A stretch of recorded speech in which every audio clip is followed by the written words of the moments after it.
mergulhar um pouco mais nisso hoje aqui. E eu queria ler algumas coisas que Paulo falou aos Gálatas, a igreja que ficava ali na Galácia. E eu queria que você abrisse Gálatas capítulo 1, versículo 6.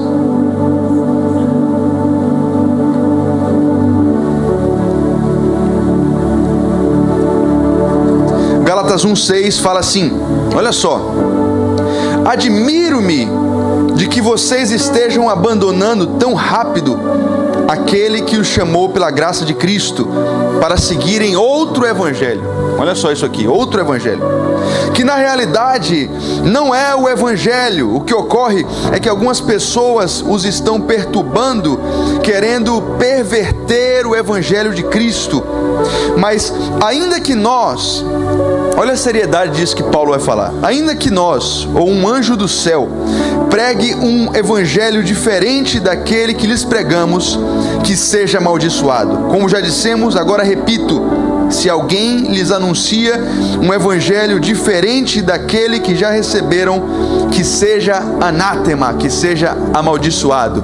Feche seus olhos. Senhor, nós te damos graças pela tua palavra. Pedimos que o Senhor nos confronte com o teu amor nessa noite, nos leve a um lugar de conserto, a um lugar de arrependimento, que essa seja uma noite de cura, que essa seja uma noite de libertação, que essa seja uma noite de salvação nesse lugar, que a tua santa palavra ilumine os nossos olhos para que a gente creia na verdade, Senhor. Não nos deixe viver a nossa vida alheio à verdade. Nós queremos ter a revelação do teu Santo Espírito para compreender as tuas escrituras. Abre o nosso coração, abre nossa mente, para que o Senhor faça em nós aquilo que o Senhor quiser, em nome de Jesus, amém.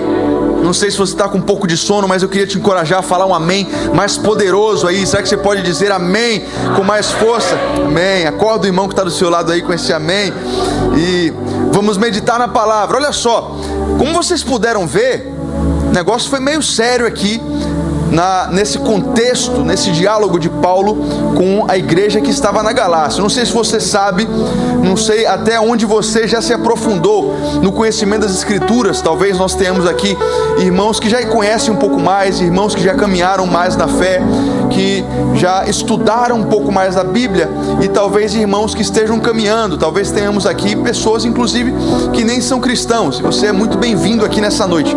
Mas Paulo, ele exercia um ministério que nós chamamos de um ministério apostólico. Ele era um apóstolo de Cristo Jesus, e no bojo do ministério apostólico você vê também o trabalho de plantação de igrejas. Os apóstolos se caracterizavam pela sua autoridade, pelo encargo que receberam de serem as testemunhas oculares da glória de Cristo Jesus. E um dos trabalhos que eles desempenhavam, particularmente o apóstolo Paulo, que ficou conhecido como apóstolo dos gentios, né? Ele se preocupou mais com aqueles que não eram judeus. Paulo, ele exercia seu ministério indo de cidade em cidade e plantando igrejas. O que é que isso significa? Significa que Paulo, ele se distanciou em determinados momentos da sua vida. Foram 3 grandes viagens. Ele se distanciou de Jerusalém, da Judéia, de Samaria, e ele começou a ir por cidades um pouco mais distantes, e aonde o Espírito Santo direcionava, aonde ele encontrava corações sedentos, abertos à verdade do Evangelho, ele plantava igrejas. Foi assim na Galácia. Ele chegou na Galácia, pregou o Evangelho a alguns irmãos, e como de costume, ele começou a ensinar os irmãos a viver o Evangelho. Ele começava a discipular os irmãos, ele ensinava irmãos que começavam a se destacar pela sua maturidade, pelo seu comprometimento com a palavra. De repente, o que é que acontecia? Paulo estava cuidando daquela igreja e começavam a surgir irmãos que ficavam sendo uma referência para aquela comunidade, como irmãos mais maduros, irmãos que conheciam um pouco mais da palavra. E então Paulo começava a delegar o trabalho do pastoreio, o trabalho do presbitério a alguns irmãos. Quando aquela igreja começava a caminhar com as próprias pernas, por assim dizer, ele saía daquele lugar e ia para um outro lugar. Foi assim na Galácia. Ele plantou uma igreja ali. A igreja já tinha pastores, a igreja já tinha irmãos que estavam tocando o ministério, ganhando vidas. E ele então, por causa do seu chamado apostólico, o ministério dele não era um ministério pastoral. Ele não foi chamado para ser um pastor de igreja local, apesar de que, lógico, você vê aspectos do pastoreio na vida de Paulo, mas ele saiu da Galácia e deixou os irmãos lá, com a mensagem do Evangelho, uma igreja viva, uma igreja que teve um encontro com Cristo, e ele foi para as outras cidades plantar mais igrejas. Aconteceu que, lógico que naquela época não tinha isso aqui, não tinha WhatsApp, não tinha e-mail, não tinha mídias sociais. Aconteceu que Paulo ficou sabendo que depois que ele havia deixado a igreja da Galácia caminhando com as próprias pernas, algumas coisas estranhas começaram a acontecer. Os irmãos começaram a se desvirtuar dos ensinos fundamentais que Paulo tinha ensinado para eles. Talvez por carta, talvez alguns irmãos que saíram da Galácia e foram ao encontro de Paulo, disseram: Paulo, é o seguinte, eu sei que você pregou o Evangelho, você anunciou Cristo, você anunciou a graça, mas depois que você saiu de lá, a igreja na Galácia não anda muito bem. Alguns irmãos, por assim dizer, alguns irmãos mal intencionados, se é que a gente pode chamar de irmãos, se infiltraram dentro da igreja na Galácia e começaram a ensinar coisas diferentes das coisas que você havia ensinado. E aí Paulo escreve a tão famosa carta aos Gálatas nesse contexto. Se você começar a ler a carta de Paulo aos Gálatas, você vai ver o contexto de um apóstolo que está muito triste com os irmãos. Irmãos que estavam caminhando bem, irmãos que receberam de bom grado a mensagem do Evangelho e agora estavam começando a apresentar alguns problemas. E eu chamo esse problema de a síndrome dos Gálatas. É sobre isso que eu queria falar nessa noite, de forma bem objetiva, bem rápida, para que a gente possa orar. Essa é uma noite em que nós vamos orar por cura, por libertação, mas eu queria chegar nesse ponto da ministração depois desse estudo sobre essa síndrome dos Gálatas. O que é síndrome dos Gálatas? Por que, Rafa, que você colocou esse nome nesse problema que Paulo identificou ali? Primeiro, eu preciso falar para você o que é síndrome. Não sei se você já ouviu falar de síndromes, mas para a medicina, nada resiste a uma rápida consulta no Wikipedia, né? Não sei se você já acessou o Wikipedia, mas eu acesso bastante, ele ajuda bastante. E no Wikipedia fala que uma síndrome é um conjunto de sinais ou sintomas que podem ser observados para caracterizar determinada patologia. Então, o que é que um médico conhece como uma síndrome? Um conjunto, até porque o nome em latim, síndrome, significa reunião, conjunto, né? E ele é um conjunto, uma reunião de sintomas que os médicos usam para caracterizar um problema. E você vai ver na carta de Paulo aos Gálatas que Paulo começa a identificar sintomas de uma síndrome que estava fazendo com que os Gálatas não mais usufruíssem da filiação a Deus, como filhos de Deus, mas eles estavam voltando a viver em escravidão, como escravos, mais uma vez, da lei, da religiosidade, do cumprimento de normas. Então, perceba que Paulo, ele fala de uma forma muito dura aos irmãos na Galácia, e ele fala que uma coisa muito séria, que se você puder voltar, tá? E volta para o versículo 9, bota no versículo 9, porque olha só a seriedade do que Paulo fala aos Gálatas aqui, no versículo 9 de Gálatas capítulo 1. Ele fala assim, olha só: como já dissemos, agora repito, se alguém lhes anuncia um evangelho diferente daquele que já receberam, que seja amaldiçoado. O que Paulo está dizendo aos Gálatas é o seguinte: ei, gente, eu preguei uma mensagem para vocês representando Cristo. Eu recebi uma unção apostólica para representar o meu Senhor e para levar a mensagem da cruz a vocês. Se eu, ou um anjo do céu, ou quem quer que seja, aparecer para vocês, até mesmo eu mesmo, aparecer para vocês e pregar algo diferente, que seja amaldiçoado, porque o que eu preguei para vocês foi o evangelho puro e simples de Cristo Jesus, o qual vocês estão agora abandonando. Pensa aí, gente, se não era sério o que estava acontecendo na Galácia. E aí eu coloquei o nome desse problema de síndrome da Galácia ou dos Gálatas. Por quê? Porque você vai ver nas síndromes da medicina que ela sempre recebe ou o nome do cientista que a descobriu ou o lugar onde ela foi descoberta. Então você vai ver síndrome de Down, porque talvez ou o enfermo ou o cientista que tratou essa doença tinha o sobrenome Down. Síndrome de Estocolmo. O que é síndrome de Estocolmo? Estocolmo, todo mundo sabe, é a capital da Suécia. Então, foi o lugar onde a síndrome foi descoberta. E nós vamos estudar hoje sobre essa síndrome dos Gálatas. Preste atenção aqui, porque você vai ver que essa mensagem vai edificar a sua vida. O que é que estava acontecendo na Galácia? Paulo pregou o evangelho, existia uma igreja viva ali que recebeu a mensagem, mas quando Paulo saiu da Galácia, alguns irmãos começaram a entrar na jogada, e esses irmãos traziam ensinamentos judaizantes aos Gálatas. Sabe o que aconteceu? Paulo chegou na Galácia e disse: Judas, é o seguinte, eu fui testemunha ocular de um homem chamado Jesus. Esse Jesus, ele te libertou da lei do pecado e da morte. Com o seu sacrifício na cruz, ele bradou: tetelestai, está consumado, os seus pecados estão pagos, você agora é livre para se reconciliar com Deus e viver na plenitude daquilo que Deus tem para você. Amém? Quantos receberam essa mensagem aqui? Que Cristo morreu pelos nossos pecados, Cristo morreu pelas nossas enfermidades, pelas nossas dores, pelas nossas maldições. Cristo fez tudo o que nós precisávamos para sermos libertos, sarados e para termos novamente acesso à vida eterna.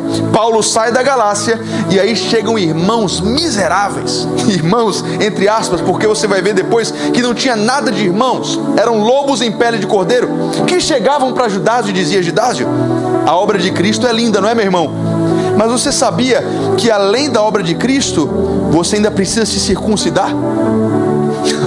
Olha só, ou seja, eles estavam ensinando os irmãos que Cristo não era o suficiente para que eles fossem aceitos por Deus, para que eles fossem santos de verdade, para que eles fossem verdadeiros cristãos. Não bastava a obra consumada de Cristo, mas eles tinham que cumprir alguns pré-requisitos da lei. Judas, você tem que se circuncidar. Judas, que onda é essa? Você tem que guardar o sábado, meu irmão. Sábado você jogando bola, trabalhando, não, está em pecado. Cristo é legal, mas tem que guardar o sábado também, tem que cumprir a lei. Então perceba que eles começaram a infiltrar pensamentos dentro da igreja da Galácia que eram completamente judaizantes.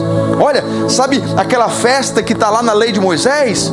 Vocês têm que voltar a celebrar a festa. Olha, sabe aquele dia, sabe aquele alimento que era proibido comer? Aquela canjica de São João? Se comer canjica no São João, vai para o inferno, viu? Vai para o inferno, porque tem coisas que você pode comer, tem coisas que você não pode, tem dias que você tem que guardar, tem dias que você não precisa guardar. Para ser aceito por Deus, não basta a obra de Cristo, é preciso Cristo e mais X, Y, Z. Você está entendendo que coisa diabólica que entrou na cabeça dos irmãos? Que obra demoníaca que esses tais mestres ou teólogos que se infiltraram na Galácia estavam trazendo na forma de uma confusão para a igreja de Cristo. E Paulo ouve essa buzina.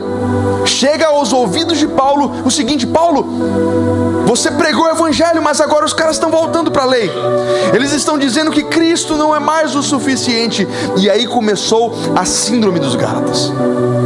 Porque aquela igreja que era tão viva, aquela igreja que estava usufruindo da obra da cruz, com tanta vida, com tanta alegria, com tanta bondade e graça no coração, agora está voltando para a lei. E eles chegaram à conclusão de que Cristo não era mais o suficiente. Abre comigo agora Gálatas capítulo 2. Eu quero que você abra comigo Gálatas capítulo 2. Vai para o capítulo 2 de Gálatas agora e vamos ver o que Paulo falou no versículo 20. Porque no versículo 20 de Gálatas 2, se a gente puder projetar aqui, você pode ler na sua Bíblia ou acompanhar no telão. Olha só uma das coisas interessantes que Paulo diz aos Gálatas no final do capítulo 2. Esse é um dos textos mais conhecidos da Bíblia. Talvez você já tenha ouvido ele em algum lugar, mas Paulo fala a famosa frase que nós conhecemos e cantamos inclusive: fui crucificado com Cristo, agora já não vivo eu, não sou eu quem vive, mas Cristo vive em mim. A vida que agora vivo no corpo, vivo-a pela fé no Filho de Deus, que me amou e se entregou por mim. Não anulo a graça, versículo 21, ele fala assim: não anulo a graça de Deus, pois se a justiça vem pela lei, Cristo morreu inutilmente. Olha só a conclusão de Paulo para os Gálatas. Gente, se fosse possível ser justificado pela lei, para que Cristo veio? Para que a obra de Cristo? Se a lei de Moisés conseguisse justificar alguém, por que Deus teria enviado o seu único filho? Se houvesse qualquer outra solução para um ser humano se reconectar com Deus, você acha que o Deus do universo iria entregar o seu único filho por amor a nós? De maneira nenhuma. Pelo contrário, a lei veio para mostrar o quanto nós precisávamos de um Salvador, porque ninguém conseguiu cumpri-la. Mas Cristo é a justiça perfeita de Deus. Ele sim nos reconectou com o Pai. Para você ter uma ideia de como a coisa era séria, lá no capítulo 3 de Gálatas, Paulo chega a dizer o seguinte para os Gálatas. O capítulo 3 de Gálatas não precisa abrir, tá? Mas começa assim: ó insensatos Gálatas. Olha o tamanho da bronca que Paulo dá nos Gálatas. Ó insensatos Gálatas. Você já tinha visto isso na Bíblia? Quem vos impediu de continuar caminhando na verdade, de continuar obedecendo a verdade? Paulo está falando: ei, vocês estavam caminhando bem, vocês tinham suas limitações, mas vocês estavam olhando para Cristo. Cristo era o alvo de vocês. Vocês estavam correndo a corrida para a direção certa. Quem foi que fascinou vocês para que vocês se desviassem para a esquerda ou para a direita? Irmãos amados, pelo amor de Deus, escutem o que o Espírito está falando para nós nessa noite, porque Cristo continua sendo o nosso único e suficiente Salvador.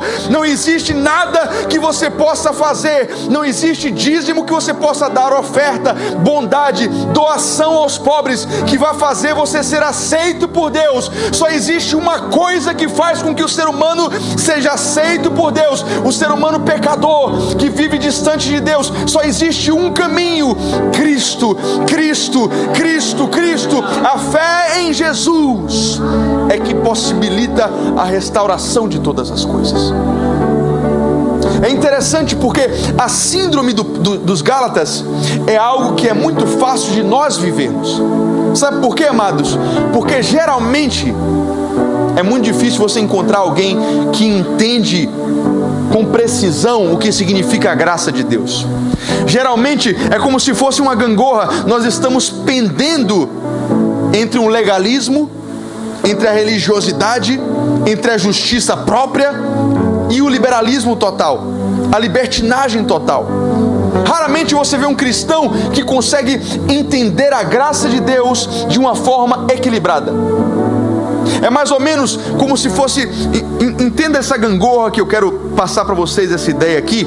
E isso é muito importante porque talvez você se caracterize por um dos dois lados da gangorra. Escuta o que eu vou te falar, porque talvez esse ensinamento seja muito importante para você. De um lado da gangorra, você tem a religião legalista. É o cara que diz: o que eu faço, as obras que eu pratico, me fazem merecedor da graça de Deus. Você está entendendo? Esse é um lado da gangorra. Eu tenho que cumprir a lei. Eu tenho que ir para a igreja porque isso vai me fazer ser santo. Eu tenho que fazer isso e aquilo outro, porque assim Deus vai olhar para mim e dizer: esse é o meu filho amado. Você está entendendo? O que eu faço é que me possibilita ser cristão.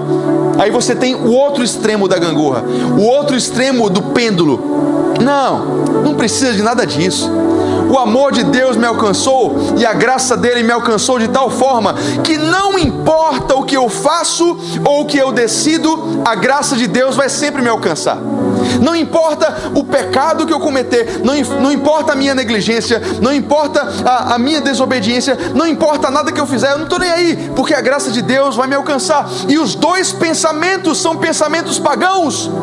Porque no paganismo, nas religiões desse mundo, amados, é exatamente isso que você vê. É exatamente esse entendimento. Eu vou sacrificar aos deuses para que os deuses me favoreçam. Eu vou fazer isso e aquilo outro para que eu seja justo, para que eu seja santo, para que eu seja uma alma boa. Ou então você vê o outro lado. Não, fica tranquilo.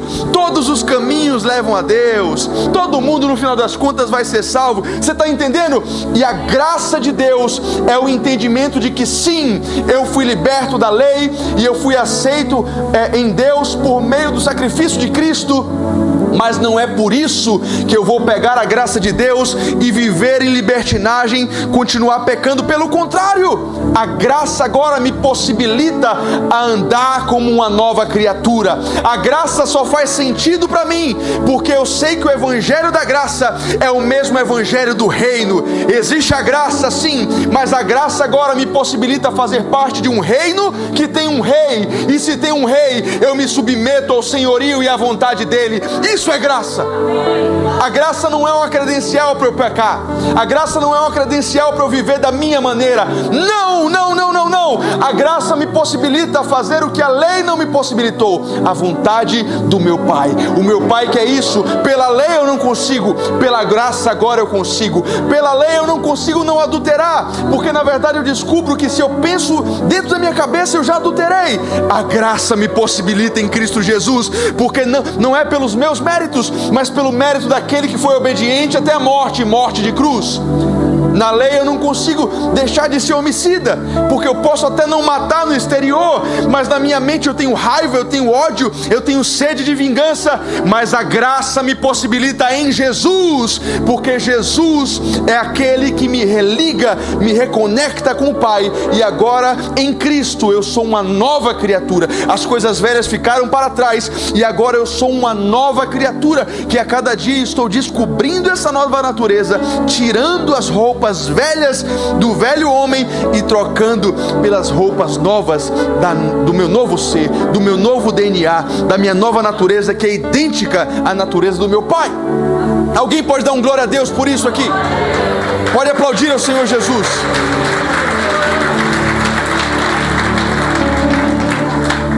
Ó insensatos Gálatas, quem foi que iludiu vocês?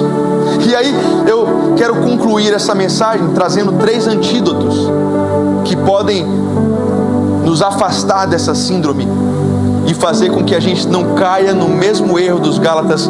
Porque, irmãos, é muito fácil que nessa gangorra a gente penda para um dos lados errados.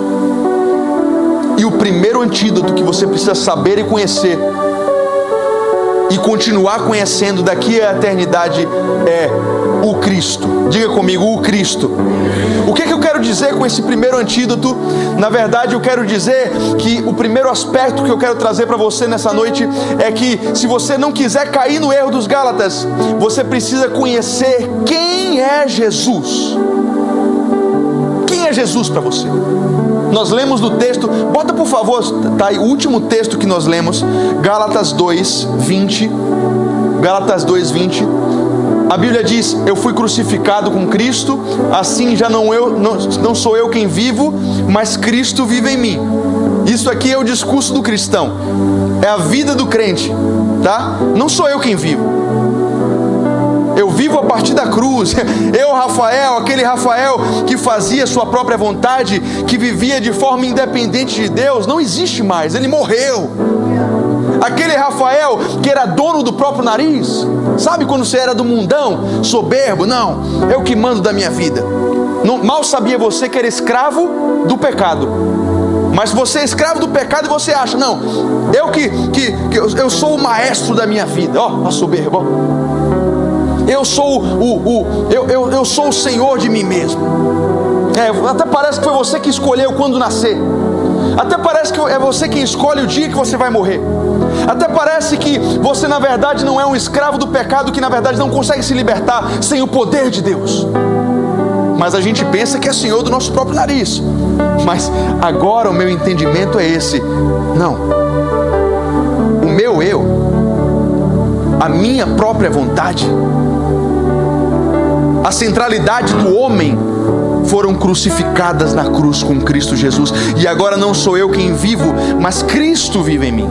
E aí no versículo seguinte, Paulo vai falar algo interessante no versículo 21.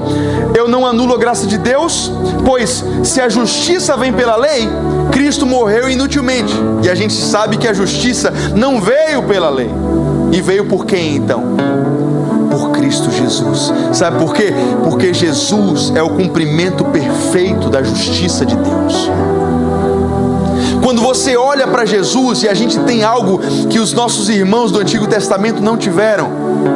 Eles conheciam a lei de Moisés, mas nós temos algo tão precioso, porque quando você lê os evangelhos e você vê a forma como Jesus se comporta, como Jesus pensa, quando você discerne o que Cristo está fazendo ali, você está olhando a exata expressão do Pai.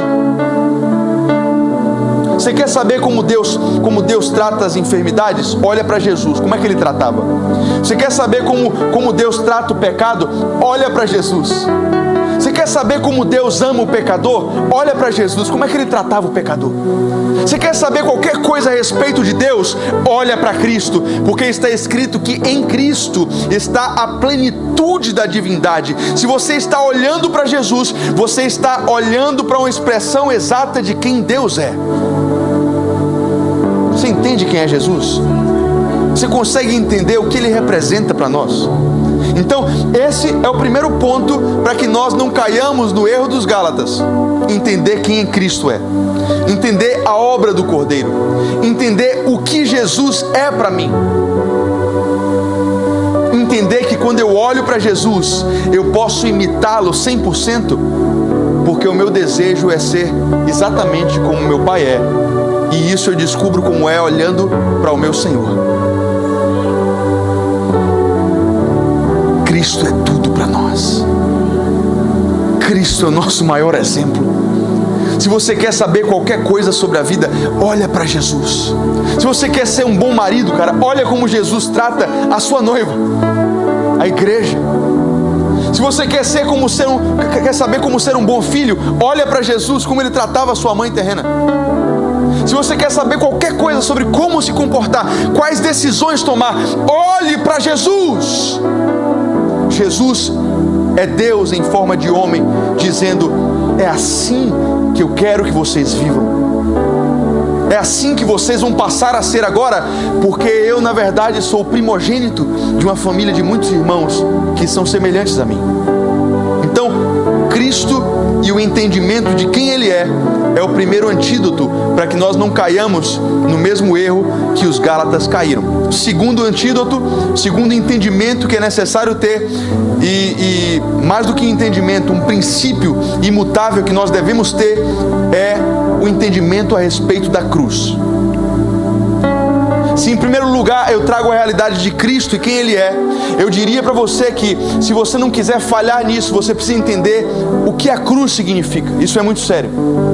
Eu acho que uma das maiores dificuldades que nós temos com cristãos que passam por situações dentro da igreja é porque nós percebemos que tem cristãos que não entenderam o que a cruz significa.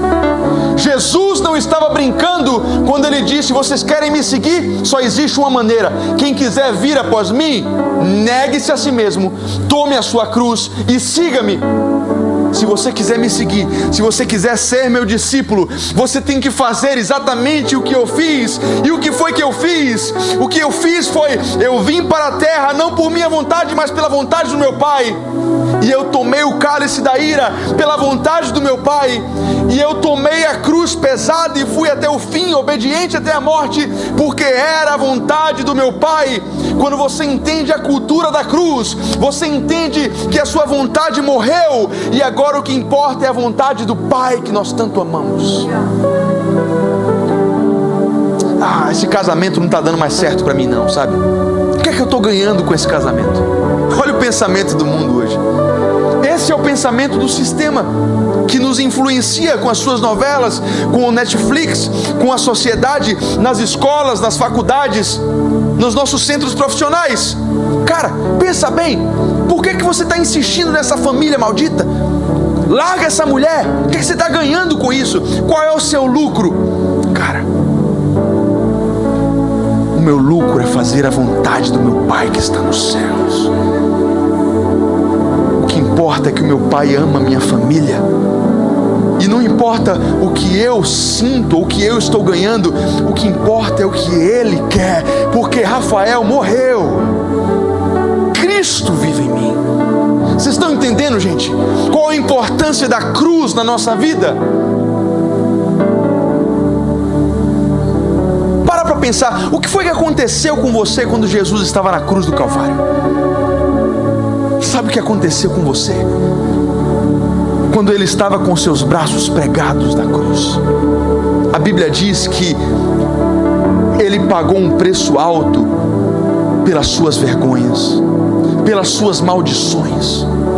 Sabe qual era o erro dos Gálatas com relação às maldições? Sabe onde é que a gente encaixa a síndrome dos Gálatas no nosso entendimento hoje? Eu fui batizado, eu tenho Jesus, mas para quebrar uma certa maldição na minha vida, eu preciso fazer um trabalho forte de libertação. Sabe, eu fui batizado e eu creio, amém, Cristo me libertou, mas para me libertar disso aqui, eu tenho que pagar uma penitência, eu tenho que pagar um preço, eu tenho que orar muito, porque só assim eu vou conquistar a minha liberdade. Irmão, na cruz, Ele, há 2000 anos atrás, já te libertou de todas as maldições. Ele pagou o preço pelas suas enfermidades, Ele pagou o preço pelos seus pecados, Ele pagou o preço por tudo o que você devia. Você é livre em Cristo Jesus. Você é livre em Cristo Jesus de tudo aquilo que te condenava, uma dívida impagável que você nunca poderia pagar. Cristo pagou por você. Cristo foi até as últimas consequências para que você fosse uma pessoa liberta. E aí vem o erro dos Gálatas. A cruz não é mais suficiente. A cruz não é mais suficiente para que eu seja aceito como filho de Deus. E aí eles caíram no erro de, depois de já terem sido filhos reconciliados com Deus, estarem voltando a serem escravos. Está entendendo? A obra de Cristo não é mais o suficiente. É sim. Ele disse: tetelestai. Foi o brado que Ele deu: está consumado. O que tinha para pagar eu já paguei com a minha própria vida. A minha vida ninguém tira de mim. Eu mesmo a dou por amor a você. Foi uma decisão dele na cruz do Calvário. Sabe, eu não sei se você tem Jesus, mano. Talvez você tenha entrado aqui numa igreja, não sei. Talvez você tenha entrado aqui e você não tenha um relacionamento com Cristo.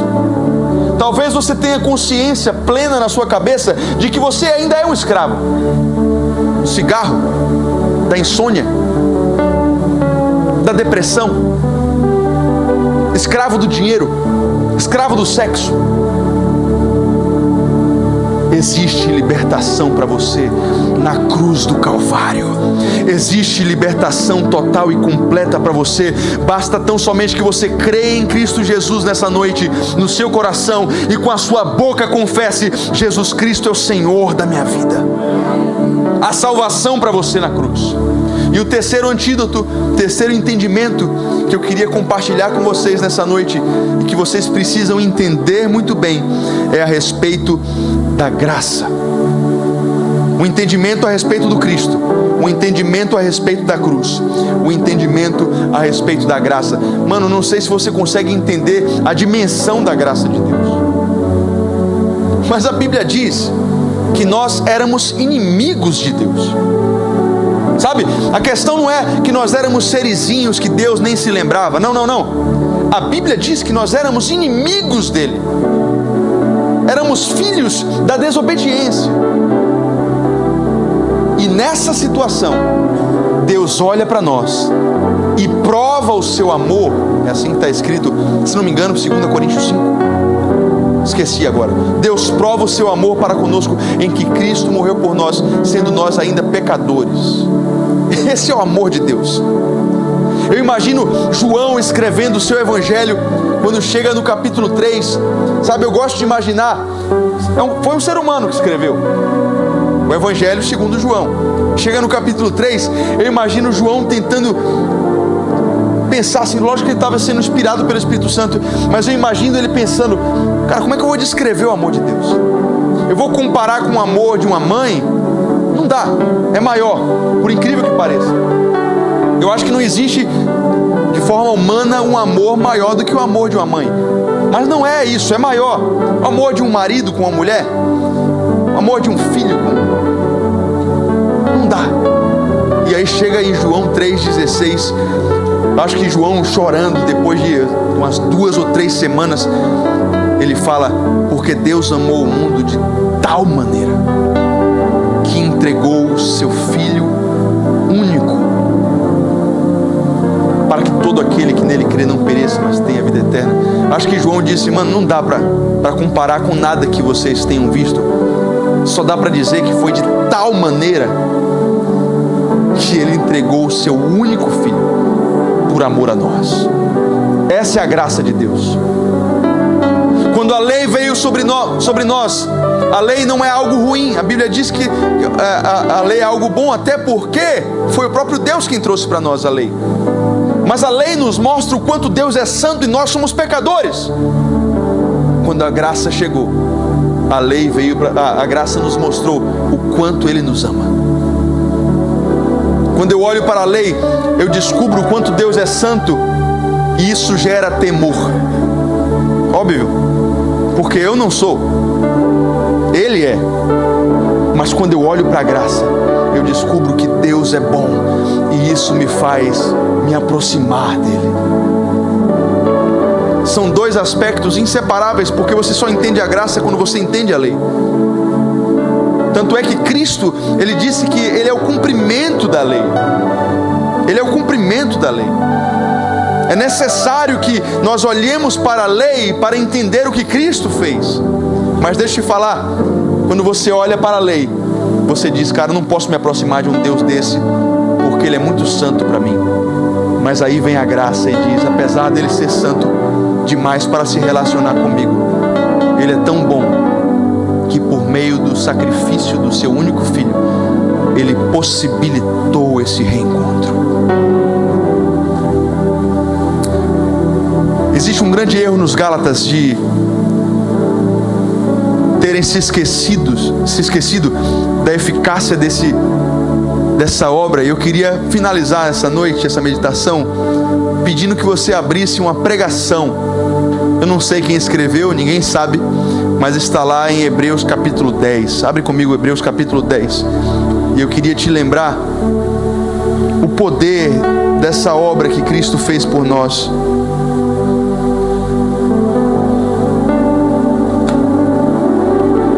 Esse é o último texto que eu vou ler. Não precisa nem abrir, tá? Porque eu vou ler alguns versículos aqui, e eu queria que você abrisse na sua Bíblia. Amém? Hebreus 10.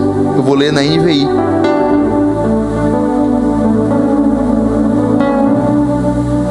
Eu vou começar do versículo 1 para que você entenda o contexto. Eu sou apaixonadão por esse capítulo de Hebreus 10. Mas, sério, para pensar no que Cristo possibilitou para nós, porque eles estavam nos tempos de Moisés, nos tempos de Davi, e existia uma lei, mano, que fazia com que eles todos os anos sacrificassem animais pelos pecados. Então todo ano eu, Rafael, tinha que ou criar o meu próprio novilho, o meu cordeiro, ou então comprar um e no final do ano sacrificar pelos meus pecados. E olha o que Hebreus vai falar: a lei traz apenas uma sombra dos benefícios que hão de vir, e não a realidade dos mesmos. Por isso ela nunca consegue, mediante os mesmos sacrifícios repetidos ano após ano, aperfeiçoar os que se aproximam para adorar. Se pudesse fazê-lo, não deixariam de ser oferecidos? É lógico, pois os adoradores, tendo sido purificados uma vez por todas, não mais se sentiriam culpados dos seus pecados. Contudo, esses sacrifícios são uma recordação anual dos pecados. Perceba que os caras todo ano iam lá e sacrificavam animais. E o escritor de Hebreus está dizendo, eles sacrificavam repetidas vezes. E se o cara vivesse 130 anos, 130 anos ele teria que ir lá sacrificar um animal que na verdade não conseguia pagar pelos seus pecados, nem purificá-lo dos seus pecados, mas eram como um lembrete de Deus para a terra. Vocês não podem pagar o preço. Nada que vocês possam fazer vai religar vocês a mim. E aí você olha o homem debaixo da lei e a crise de existência dele, de profetas como Jeremias, Isaías, rei Davi, Elias. Eles olhavam e diziam: Deus, e agora? Então qual é a solução? Porque todo ano a gente vem e sacrifica, mas essa lei maldita do pecado continua operando em nós. Qual a solução que o Senhor vai dar, afinal de contas, para que a gente seja feito filho novamente? Qual a solução que o Senhor vai dar para que aquela realidade de relacionamento e intimidade do Éden volte a ser uma realidade entre nós? E aí eu quero pular porque o texto é muito grande, mas vamos para o versículo 14, e aqui já está falando de Jesus, quando o escritor fala: porque por meio de um único sacrifício, Ele, Jesus, aperfeiçoou para sempre os que estão sendo santificados. O Espírito também nos testifica a este respeito. Primeiro ele diz: esta é a aliança que farei com eles depois daqueles dias, diz o Senhor. Porei as minhas leis em seus corações e as escreverei em suas mentes. E acrescenta: dos seus pecados e iniquidades não me lembrarei mais. Onde essas coisas foram perdoadas, não há mais necessidade de sacrifício pelo pecado. Você foi perdoado em Cristo Jesus. Você foi perdoado de uma vez por todas. Se nessa noite você está aqui e você sabe que você é um pecador precisando de vida eterna, se você levantar a sua mão e disser: eu aceito o poder do sacrifício de Cristo sobre a minha vida, os seus pecados estão perdoados pelo poder da cruz. E ele continua dizendo: portanto, irmãos, e eu creio que esse também era o clamor de Paulo aos Gálatas: Gálatas, por favor, portanto, irmãos, temos plena confiança para entrar no Santo dos Santos pelo sangue de Cristo Jesus, por um novo e vivo caminho que Ele nos abriu por meio do véu, isto é, do seu corpo. Temos, pois, um grande sacerdote sobre a casa de Deus. Sendo assim, aproximemo-nos de Deus com um coração sincero, com plena convicção de fé, tendo os corações aspergidos para purificar de uma consciência culpada, e tendo os nossos corpos lavados com água pura, apeguemo-nos com firmeza à esperança que professamos, pois aquele que prometeu é fiel, é fiel. Aplauda o Senhor Jesus, aplauda o Senhor Jesus, aplauda o Senhor Jesus. Foi pela graça que nós fomos salvos, os nossos pecados foram perdoados, as nossas enfermidades foram curadas. Eu sempre conto esse testemunho, sabe? Eu sei que Deus cura pessoas, eu sei que Ele quer te curar nessa noite, mas eu sei também que irmãos queridos nossos, em alguns momentos já morreram com enfermidade, sim. Os apóstolos não morreram com enfermidades talvez, mas o próprio Deus permitiu que eles fossem torturados até a morte, não porque Ele é um Deus sinistro, que gosta de ver os seus filhos sofrerem, não, mas porque Ele sabe que para nós é um privilégio participar dos sofrimentos do Cordeiro. Mas deixa eu te falar uma coisa: ainda que Deus não te cure nessa vida, Ele já te deu uma eternidade curado. Na cruz do Calvário, Jesus te curou, porque ainda que depois desse corpo você vá para o pó e volte para a terra por causa de uma enfermidade maligna, eu sei que naquele dia o Senhor tem um corpo glorificado para nós, um corpo que não vai mais adoecer, um corpo que não vai mais sangrar, um corpo que não vai mais poder sofrer como os sofrimentos dessa terra, porque a nossa esperança está em Cristo Jesus. Apesar disso, Eu creio que Ele vai curar pessoas nessa noite. Eu creio que Ele vai libertar pessoas nessa noite. E eu queria concluir orando por você. Mas sabe, antes de você ficar de pé, eu queria que você se preparasse para levantar da sua cadeira, lembrando do poder da obra de Cristo. Porque não como os Gálatas, nós não vamos cair desse entendimento. Nós vamos ter a plena convicção de que o Cristo na cruz nos deu acesso à graça de Deus. Nós vamos continuar correndo para Ele. Com base nesse sacrifício, nessa obra, eu queria te convidar a ficar de pé agora. Eu queria orar por algumas pessoas aqui nessa noite. Cante comigo primeiro. Vou deixar na cruz tudo que passou, tudo que ficou para trás. Diga para Jesus nessa noite: olho para você, corro para você, teu amor me chama. Vamos cantar esse refrão mais uma vez. Vou deixar na cruz tudo que passou, tudo que ficou para trás. Olho para você, corro para você, teu amor me chama. Eu queria falar algumas coisas para algumas pessoas. Talvez tenha alguém que tenha entrado aqui nessa noite e você sabe que a sua família consagrou você para algumas entidades. E eu quero falar com algumas pessoas que estão aqui nessa noite que tem medo disso.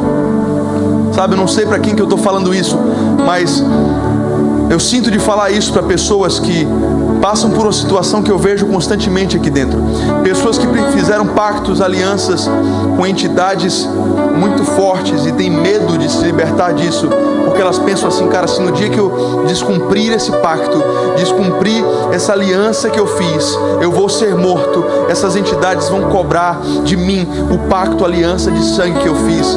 E eu quero te dizer que a solução para você nessa noite está na cruz. Na cruz existe poder para te libertar. O poder do sangue de Cristo Jesus é maior do que toda e qualquer aliança que você tenha feito. Sabe, eu não vou pedir para você levantar a mão para que você não se exponha, mas eu quero te dizer em nome de Jesus: não tenha medo, porque se você nessa noite entregar a sua vida a Jesus e confiar nos braços de amor do Pai, nada vai te fazer mal, e a sua vida eterna está garantida pelo poder do sacrifício de Cristo Jesus. Eu estou falando com pessoas que se envolveram com pactos ou com alianças muito poderosas, muito fortes no passado, com entidades malignas. Você sabe do que eu estou falando. Em nome de Jesus, em nome de Jesus, ouça essa mensagem e creia no poder desse sangue. Eu quero falar também com pessoas que estão aqui eu quero muito orar nessa noite por problemas do sono. Problemas do sono. A quantidade de pessoas que têm pedido oração, que estão dentro da igreja e são dependentes químicos para que consigam dormir, me assusta demais. Sabe, eu creio numa igreja que tem um entendimento equilibrado. Eu sei que existem coisas que nós temos sim que ter a humildade de contar com profissionais da área de saúde, psicólogos, psiquiatras. Eu sei disso. Às vezes nós somos soberbos nessa área. Eu vejo pessoas que eu não vou procurar ajuda, não preciso de terapia, não preciso de tratamento psicológico. Gente, isso é uma imaturidade tão grande. Porque basta você saber que existem processos biológicos que interferem na sua psique. Talvez você fale isso, mas no dia que você torceu o tornozelo, por exemplo, você não vai no COT, você não vai procurar um profissional, você vai ficar no chão com uma lesão exposta. Deus vai me curar, Deus vai me curar. Lógico que você vai no médico, meu filho. Então por que não se submeter e confessar que você precisa de ajuda e buscar orientação psiquiátrica? Isso não é demérito nenhum, mas olha, deixa eu te falar uma coisa. Eu creio que Deus é o psicólogo dos psicólogos. O nosso Deus é o médico dos médicos. Ele tem poder para curar você. Ele tem poder para tocar onde nenhum profissional vai tocar. E me assusta isso por causa da quantidade de irmãos que passam anos dependendo de remédios para dormir. E quando eu olho para a Bíblia, eu vejo que Deus é o Deus que dá o sono sono para os justos. Então eu quero orar pela sua vida nessa noite. Senhor, onde nesse auditório existir um irmão ou uma irmã que tem dependido de medicamentos para conseguir ter um sono tranquilo, Senhor, como teu filho, como homem de Deus, eu quero declarar cura agora em nome do Senhor Jesus. Eu quero dizer: sono, volte ao normal. Eu quero declarar que nessa noite, ainda essa noite, você vai dormir bem e você vai voltar para testemunhar o poder do meu Deus. Onde existe qualquer tipo de dependência, Rivotril ou qualquer tipo de medicamento para dormir e para ter um sono tranquilo, Deus, eu peço com todo amor que o Senhor toque na alma dessa mulher, na alma desse homem, e liberte ele desse medicamento, em nome do Senhor Jesus.